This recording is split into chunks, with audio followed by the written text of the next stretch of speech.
All right, so when we get started with our project, the first thing we should always do is put our name on the back. So I'm just going to write my name right there, Mr. A. Then I'm going to flip that over so that I can start adding some color to the front. Now I want to remind you, this is going to become the background for your final draft. We will be cutting our names out of paper and gluing them on the top of that. So since this will be a background, I think it's a good idea to keep your designs fairly simple. And that's good for two reasons, because some of it will get covered up, and also you actually don't want to spend most of your time coloring. You want to spend more of your time today actually working on your name. So with that being said, I'm going to start coloring my background in, and I'm going to turn my camera to time-lapse mode to speed that up for you.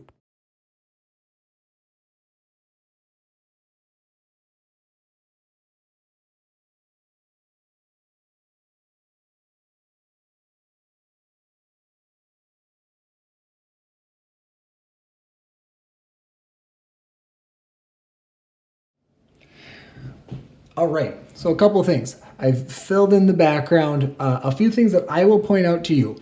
I am letting you choose any colors that you want to do. However, I tried to keep my color scheme kind of simple. The reason being, we are going to be putting some paper on top of this. And sometimes if your background is too crazy, it makes it hard to read the letters that you put on the top. So I'd say keep your color scheme fairly simple. I limited myself to 3 colors, but you can do what you would like with that. I would also say keep your shapes big. You maybe noticed as I was coloring that once I got the big shape in, I would do like a quick outline of the shape, and then that allowed me to work a lot faster with the colored pencil on the inside. If you try to do teeny tiny stuff, you will be spending the whole class period just to cover up like half of your page, and I don't want you to be doing that. I want you to feel like you can get super far on this today.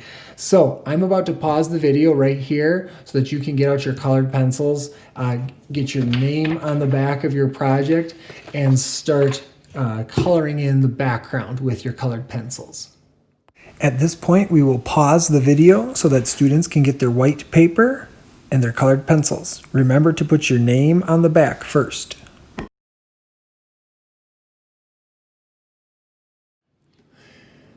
All right, so my background is finished, and I'm getting ready to start putting my letters in. If you are still working on your background, that is fine. You can keep working on that.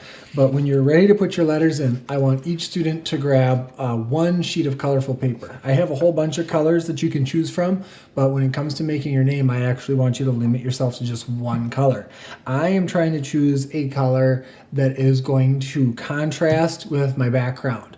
And fun fact, blue and orange are what we call complementary colors. They are as far away from each other as they can be on the color wheel. So I felt like this orange lettering would pop nicely off my background, which has a lot of blue in it.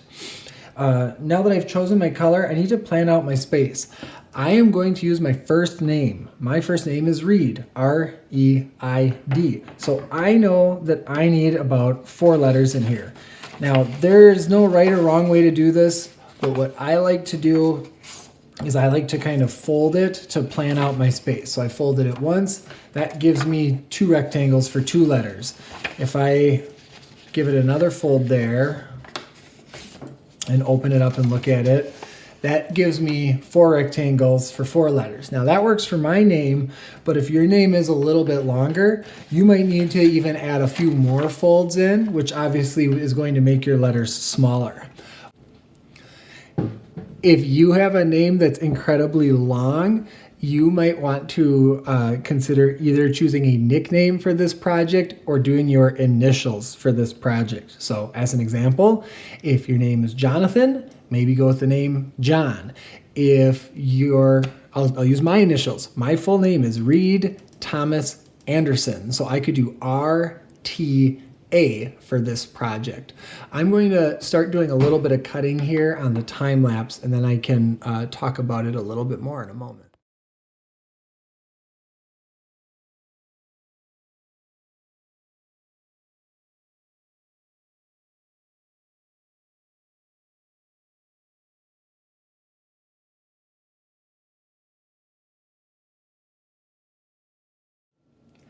Okay, so I'm feeling pretty good about how that name looks.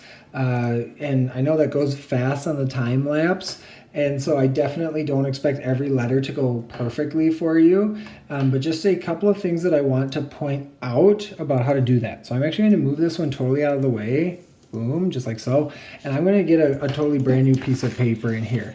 Now, I'm just going to try to cut a few letters out of this. Notice I didn't even bother folding at that time. I just started cutting some rectangles out. I like working with rectangles because I believe I can make any shape or any letter that I need to make out of that rectangle. And I'm going to go through a few that sometimes students find tricky, okay?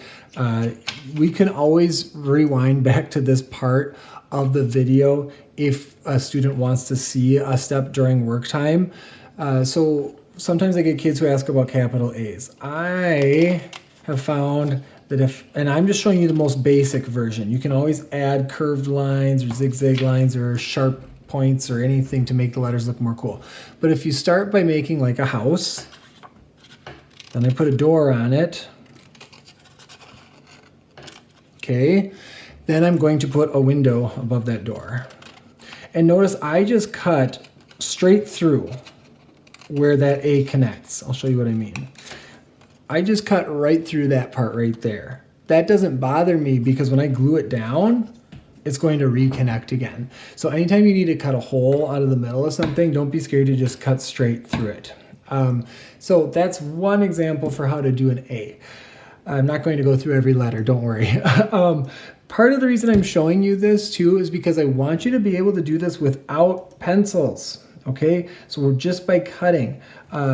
Here's another one. Sometimes kids ask me about the letter S, okay? With a rectangle shape, if I simply cut like this and like this, I have an S. Now, it looks boxy, right? Maybe you like how that looks, maybe you don't, but I can curve it if I want to.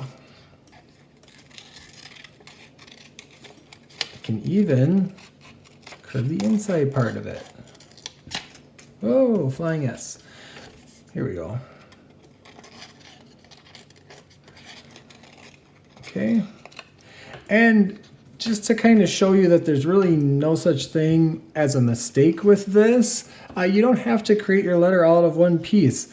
What if you basically created two J shapes, or two U's even that you overlap? What if you basically created two curves and just smacked them together to make an S, right? It's okay if you don't get the letter all out of one shape. In fact, some letters work best if you just build them out of rectangles, right? Like the letter T or the letter I or the letter E, right? So you don't have to always build it all out of one shape. One last one that I'll show you. This technique works for the letter W, M, and N. And basically you can just think of those letters as being letters that are created by using triangles. Okay, so like if I cut, in this case, 3 triangles out of here,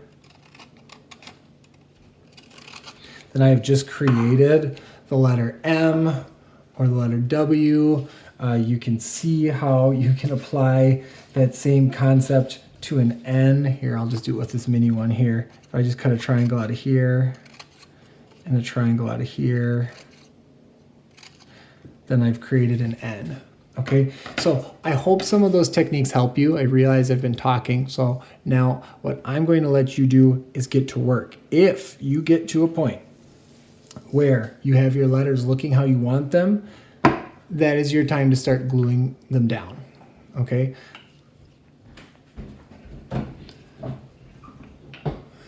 Okay, so I've got my letters how I want them. When I glue it down, it's really important that that glue stick hits the edge of your letter. There, I gotta get those ones out of the way. And that you take the time to really press the letter down and hold it in place. If you don't do that, it's going to look sloppy. You notice I just put the glue stick on with my letter sitting right on top of my background because that glue is going to dry clear. Okay, oops, got to reline that. That looks better. I'm gonna hold that in place for about 5 seconds or longer. And when I feel pretty good about that, I can move on to the next one.